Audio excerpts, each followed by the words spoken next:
Bertie the Snow Bus. One winter's day, Bertie the bus was going home to his bus station when he got caught in a sudden snowstorm. The snow fell heavily, and soon Bertie's driver could hardly see the road at all. The windscreen wipers went slower and slower, until they had stopped completely. Bertie's tyres slipped and skidded on the road. "Oh dear," he thought, "how will I ever get home?" He wished for a moment that he was an engine like Thomas, who could run along the rails straight back to his warm shed. "It's no good, Bertie," said his driver. "We'll have to stop." He put Bertie's brakes on and climbed out of the cab. "I'll have to get help.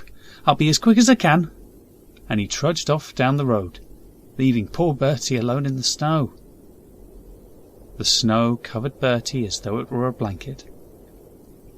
The minutes passed, and soon he was just a mound in the snow. "I hope they can find me," Bertie thought as the minutes ticked slowly by.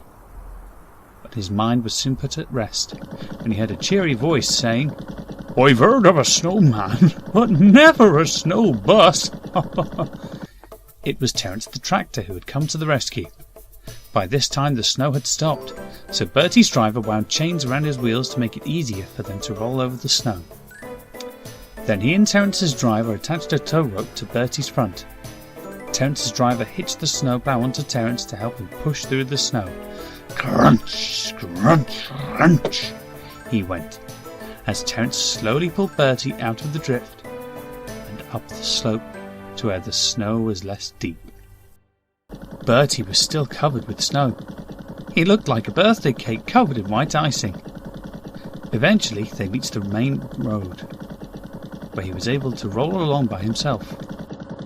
Bertie thanked Terence for his help and hurried on to Wellsworth, where he was put into a nice warm bus station to recover from his chilly adventure. When the Fat Controller heard the story the next day, he was very pleased with everyone.